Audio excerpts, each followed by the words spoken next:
चाहिए दोनों हाथों को चाहिए इसकी तरफ सही करें।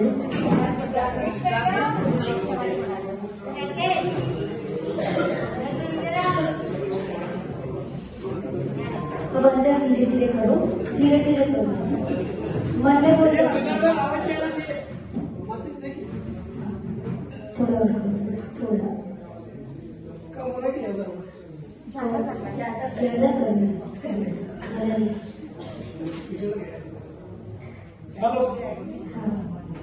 जय बोले देवादिदेव श्री गजानन भगवान की जय।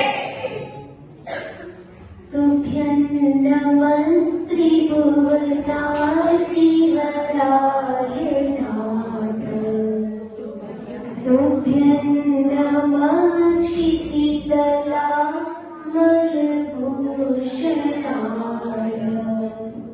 तुभ्यं नमस्ते जगत परमेश्वराय,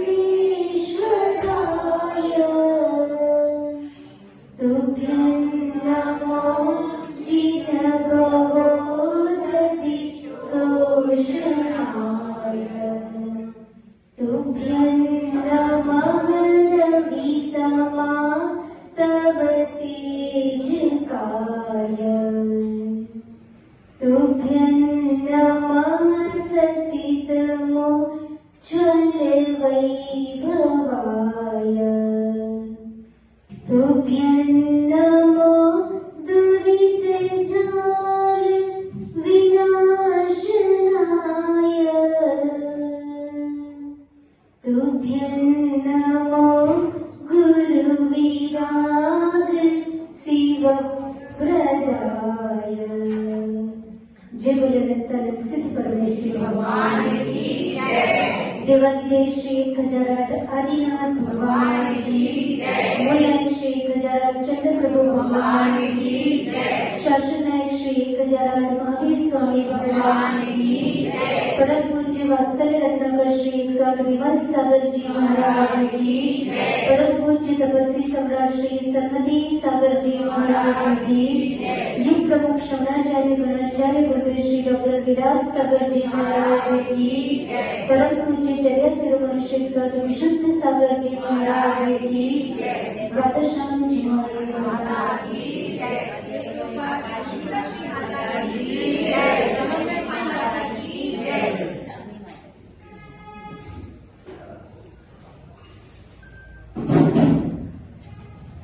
What did yesterday learn?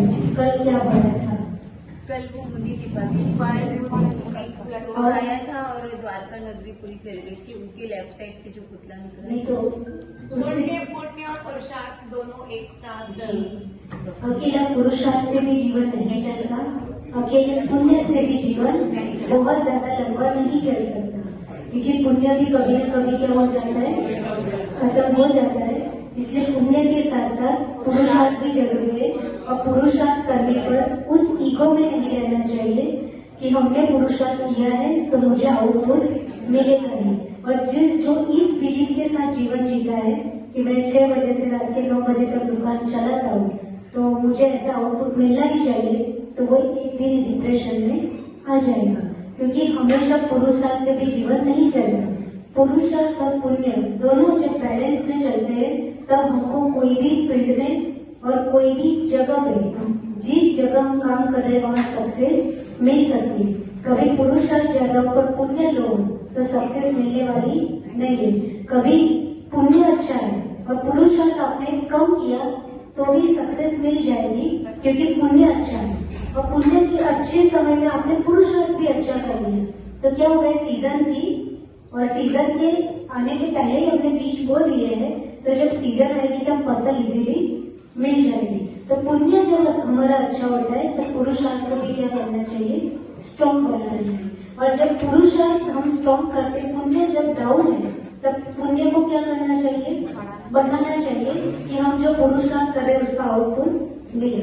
तो आचार्य ने ये पुण्य और पाप को 4 पार्ट में डिवाइड किया है। कितने पार्ट में डिवाइड किया है, 4।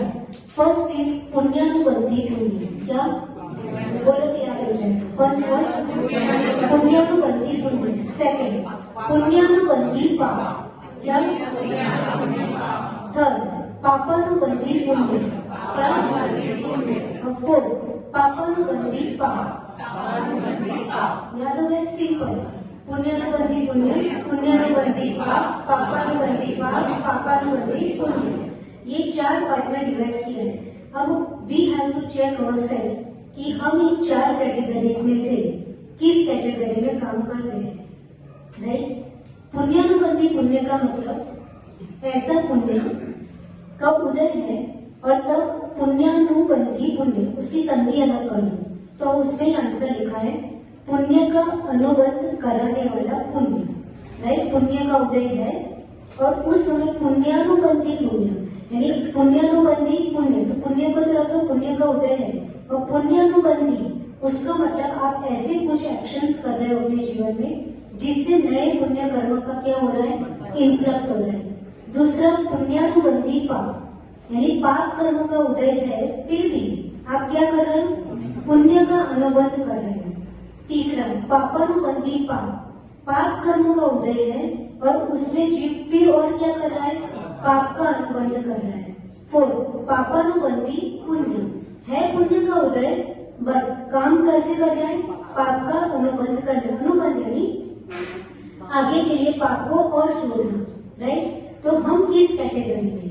हमारे पास अभी पुण्य चल रहा है, पाप व्यक्ति फील करता है कि कुछ कुछ सिचुएशंस, कुछ कुछ व्यक्ति हमारे फेवर में नहीं होते, दैट मीन्स हमारा अभ्युदय कैसा चल रहा है? पाप का चल रहा है। और सब कुछ हमारे फेवर में है, राइट? बच्चे, बीवी, जो लास्ट फ्लोर था वहां तक हमारी नजर भी नहीं जा रही है। तो उसका मतलब जब परिस्थिति वो वर्ल्ड ट्रेड सेंटर की तरह हमारे सामने होती है तो हमको कैसा लगता है कि परिस्थिति बहुत बड़ी पहाड़ जैसी, एक बहुत बड़े ऊंचे टॉलेस्ट बिल्डिंग की तरह है और हम अपने आप को वहाँ क्या करते हैं? छोटा फील करते हैं, लो फील करते हैं कि देखो हम है इतने से, हमारी कैपेसिटी इतनी, हमारी ताकत इतनी, यानी मेंटली स्टेमिना भी हमारा कम है, फिजिकली ताकत भी कम है, फिजिकली भी हम इतने सब कुछ सहन कर पाए ऐसे नहीं है, मेंटली भी हम उतने स्टेबल नहीं है, परिस्थिति पहाड़ जैसी, राइट? ठीक। अब वही व्यक्ति थोड़ी देर के बाद फ्लाइट में जर्नी करता है और बहुत ऊपर से उस वर्ल्ड ट्रेड सेंटर को देखता है, तब उसको क्या लगता है? वर्ल्ड ट्रेड सेंटर कितना दिखता है उसको?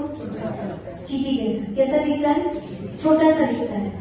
तो उसने क्या किया? ऊपर पहुंचा तो उसको वही world trade centre, that means वही सिचुएशंस, वही परिस्थितियां उसको कैसी लगने लगी? छोटी। आया समझ में? जब परिस्थिति के सामने खड़े थे अथवा उसके नीचे खड़े थे तब हमको परिस्थितियां कैसी? पहाड़ जैसी लगी। बट जब हम परिस्थितियों से ऊपर आ गए, ठीक, फ्लाइट में जर्नी करने लगे तो हमको वही वर्ल्ड ट्रेड सेंटर कैसा लगने लगा? इतना सा लगता है कि नहीं? छोटा सा दिखता है। उसका मतलब जब जब परिस्थितियों को हमने अपने ऊपर हावी होने दी, राइट, अथवा है कुछ बहुत बड़ी चीज है ऐसा मान लिया, तब वो परिस्थिति हमको क्या? पहाड़ जैसे दिखती है। उसको फेस करना, उससे निपटना क्या हो जाता है? बहुत खतरा हो जाता है। यानी हमको ऐसा लगता है कि अब क्या करें कुछ समझ में नहीं आ रहा है। ये टॉप मोस्ट जो फ्लोर है वहां तक तो मैं पहुंच सकता ही नहीं, इतनी बड़ी परिस्थिति उसको कैसे मैं धराशायी करूं, वो मेरे बस की नहीं, ऐसा लगता है। पर आप अपने मन से परिस्थिति का आप संधि अलग कर दो, पर की स्थिति है, वो किसकी स्थिति है? परिस्थिति, पर की स्थिति है, राइट? वो आपकी स्थिति नहीं है। पर हम पर की स्थिति को सब कुछ क्या मान लेते हैं? खुद की स्थिति मान लेते हैं, राइट? परिस्थिति को हम स्व की स्थिति मानते हैं, इसलिए हम बिल्डिंग के नीचे खड़े और बिल्डिंग कैसा दिख रहा है? पहाड़ जैसा, कि अब मेरे लिए कुछ भी बचा एक्सेप्ट सुसाइड, है ना, राइट? एक्सेप्ट पॉइजन मेडिसिन, उसके अलावा मेरे पास कुछ बचा नहीं है। तो परिस्थिति को हम खुद की स्थिति मानते हैं, तब जाके ये सब चीजें हमारे पर क्या होती है? हावी होता है। पर परिस्थिति है, ऐसे उसको इग्नोर नहीं कर सकते हैं। सामने जो फेस करता है वही समझता है, राइट? बाकी बोलना तो इजी, माइक मिल रहा है वो ये क्या हो गया, राइट? तो जो फेस करता है उसको ही पता होता है कि वो कैसे एक सेकंड निकाल रहा है, कैसे उस सिचुएशंस को सामने लड़ रहा है, कैसे कैसे दिन निकाल रहा है, वो व्यक्ति ही जानता है। बट फिर भी आचार्य महाराज कहते कि वो क्या है, पर की स्थिति। तुम खुद ही बोल रहे हो वो क्या है, परिस्थिति ऐसे की, इसलिए मैंने ऐसा किया। तो पर की स्थिति है, क्या करना वो किस पर डिपेंड था, स्व की स्थिति। उस समय तुम्हें स्टेबिलिटी किसकी बनानी थी, स्व की। परिस्थिति को अपने ऊपर हावी ना हो, इसलिए स्व की स्थिति को क्या करना चाहिए, बहुत स्ट्रॉन्ग बनाना चाहिए। और इसके लिए फिर फ्लाइट में जर्नी करनी पड़े, यानी परिस्थिति को अपने से क्या समझो, छोटा समझो, और आप अपनी मनस्थिति को परिस्थिति से भी ऊपर उठा लो। राइट, स्व स्थिति कब प्राप्त होगी, when we will get that, कैसे प्राप्त होगी, कि जब हम अपनी मनस्थिति को उस परिस्थिति की जो लेंथ, विड्थ, राइट, दैट उससे भी ज्यादा हम अपनी मनस्थिति को क्या करते हैं, और ऊपर उठाएं। और जब मनस्थिति परिस्थिति से ऊपर चली जाती है तो उसको परिस्थिति क्या लगती है, कुछ भी नहीं। राइट, तो हमको क्या करना चाहिए, हर परिस्थिति की सिचुएशन में मनस्थिति को बहुत ऊंचा उठाना चाहिए।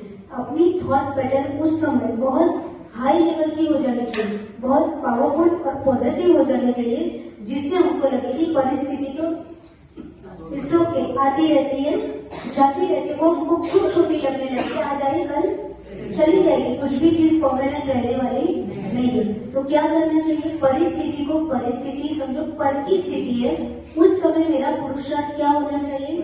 तो आचार्य ने बोला कि अपनी मनस्थिति यानी माइंड की जो स्टेबिलिटी होती है उसको परिस्थिति से भी ऊपर कर लो, माइंड की स्टेबिलिटी को और बढ़ा दो, और जब वो ऊपर उठ जाएंगे तो हमको नीचे वाली चीजें कैसे दिखेगी, चीटी कीड़ा जैसी है। तो फिर क्या करना, चीटी की शेप वो तो अंदर है, राइट, पर हमने मनस्थिति को क्या कर दिया, बहुत उठा दिया।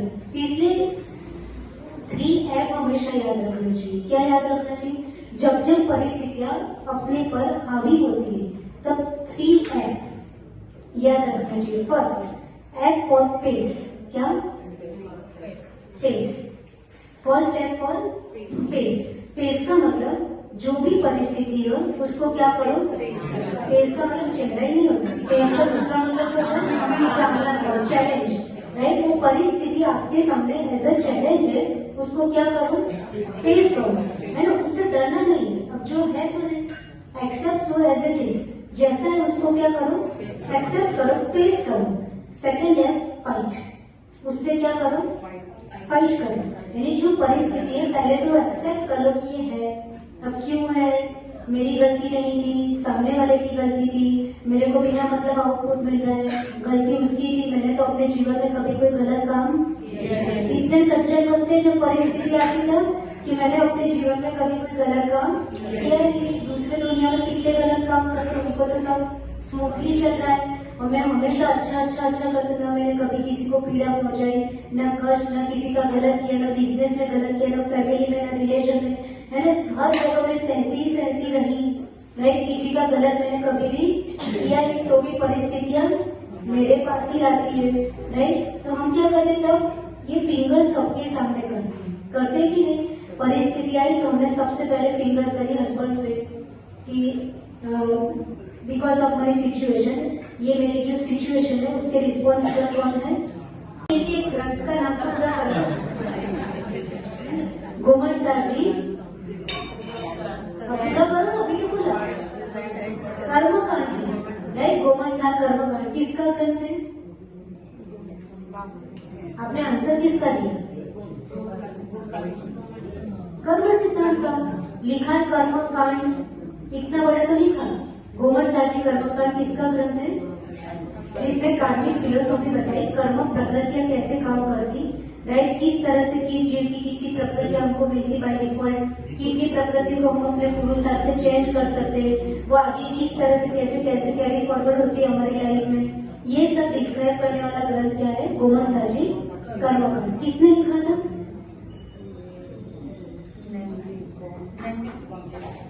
आचार्य। देखो हमेशा ग्रंथों के नाम और आचार्य के नाम विथ रिस्पेक्ट बोलना चाहिए, है ना। हम जीवन भर में एटलीस्ट आचार्य और ग्रंथों के नाम भी याद नहीं कर पाते, नाम भी नहीं पता है, और जब एक आध याद हो गया तो हम ऐसे बोलते जैसे हमारे बाजू में बैठने वाले कलीग थे, है ना, स्टूडेंट का हमारे फ्रेंड थे, ऐसे नहीं, ऐसा बोलना चाहिए ग्रंथ श्री गोवत्सार कर्मकांड।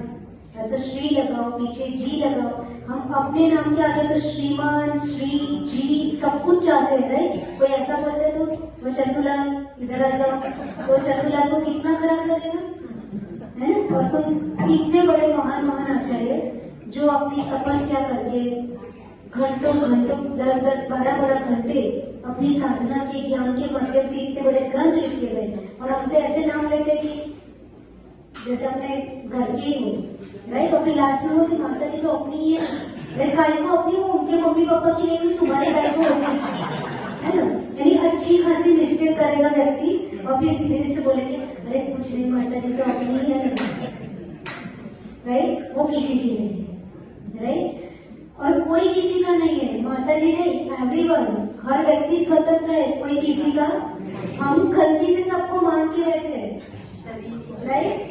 है ना? वो बहुत बड़ी मीत है हमारी कि ये मेरा वो मेरा, कोई नहीं है। जब तक आपका उससे स्वार्थ चल रहा है तब तक सब है, जिस दिन स्वार्थ निकल जाएगा तू बैठ आराम से, राइट? कोई किसी का। आज आप अच्छा कमा के दे रहे हो तो ये मेरे पति परमेश्वर है, राइट? और जिस दिन आप निठल्ले बैठ जाओगे, कुछ करोगे नहीं करोगे, कब जाओगे यहाँ से? क्या पूरे दिन बैठे रहते हो? जाओ कुछ काम करो, राइट? तो कहाँ गए वो रिस्पेक्ट? मेरी रिस्पेक्ट जस्ट अबाउट मनी। वो जब तक आ रहा था विटामिन एम तब तक अच्छा लग रहा था, और जिस दिन विटामिन एम बंद हो गया अथवा घाटे में गया अथवा नहीं आया, तब से वो पति क्या हो जाएंगे? खराब हो जाएंगे। तो ये सारे रिलेशन कैसे है? तो ब्लेमिंग जो हमारी करने की आदत है, तो ब्लेमिंग नहीं करना चाहिए, क्योंकि ये ब्लेमिंग करते करते करते हम थक जाते हैं, और फिर ये फिंगर इधर इधर इधर सब जगह जाती है, और फिर एट लास्ट ये फिंगर कहाँ जाती है? यानी हमें फिंगर किया, सपोज मैंने फिंगर प्रियंका जी को दिया, यानी मैंने अपना पूरा पावर अथवा मेरी जो पूरी लाइफ है अथवा जो बिलीफ सिस्टम है अथवा जो भी कुछ है, राइट, मैं जिस तरह से जी रही वो मैंने यदि दूसरे के सामने फिंगर की, उसका मतलब पूरी एनर्जी मैंने किसको दे दी? सामने वाले को, राइट? कि भाई तू ऐसा है, तेरे कारण ऐसा होगा। दैट मीन्स क्या हुआ कि तू ही मेरी सिचुएशन की रिस्पॉन्सिबल है, यानी उसका मतलब वो जैसा करेगी उसके अकॉर्डिंग मैं जीऊंगी।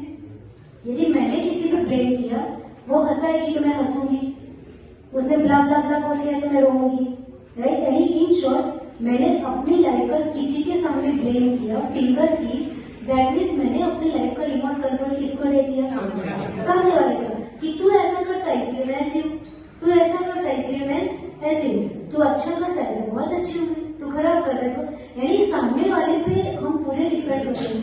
हमने पूरा पावर किसको दे दिया? सामने वाले को, कि वो जैसा करेगा वैसे मेरी लाइफ हो जाएगी। फिर क्या रहा? आपका क्या रहा?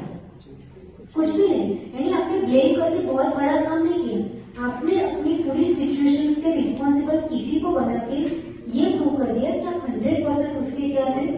डिपेंड थे, और आपका कुछ नहीं था, जो कुछ था वो किसका था?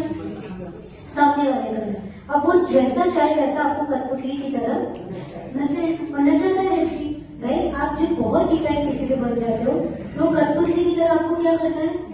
नचाता है, और फिर हमको बहुत खराब लगता है कि देखो मैं उसको कितना मानती और वो मुझे क्या करता है? करती है, यानी दैट मीन्स नचाता है। तो आपने इतनी पावर सामने वाले को दी क्यों? राइट? दी क्यों? आपने अपना रिमोट कंट्रोल अपने पास रखी कि मुझे हंसना है तो मैं वो वाला बटन प्रेस करूंगी, और मुझे जब दुखी होना है तो मैं वो वाला करूंगी। जो करना है वो मेरा रिमोट कंट्रोल, मुझे मंदिर जाना है तो मैं जाऊंगी, राइट? होटल नहीं जाना है तो नहीं जाना, कोई मुझे फोर्स कर सकता, ये मेरा सेल्फ डिसिप्लिन है, राइट? मेरा क्या है? Self discipline. ये कर्म सिद्धांत है कि हमने कर्म किए हैं, आई am the creator of my karmas and I am the responsible of my कर्म। ये लाइन याद करो, आई am the creator of my कर्म। ये जो भी सिचुएशंस बनी, निमित्त कोई भी, बट कर्म किसने किए थे? आज नहीं किए थे, पास्ट उसके पास्ट कभी न कभी किए थे। तो वह सिचुएशंस बन के मेरे सामने परिस्थिति बन के आ गई, तो वो परिस्थिति के रिस्पॉन्सिबल कौन है? आई am the responsible of my कर्म, राइट। इतने बड़े बड़े ग्रंथ पढ़ने के बाद इतना ही याद रखना है कि I am the creator of my karma, मैं अपने कर्म का क्रिएटर हूँ। So I am only the responsible of my, ये इसको भुगतने वाला जीव भी कौन होगा? मैं हूँ। तो ये फिगर इधर उधर जाने की क्या हो जाती है?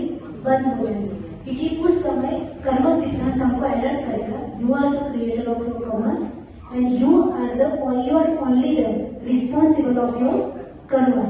तब जाके हम क्या हो जाते हैं? पूरी क्रेडिट डेबिट जो भी है वो किसको हो जाती है?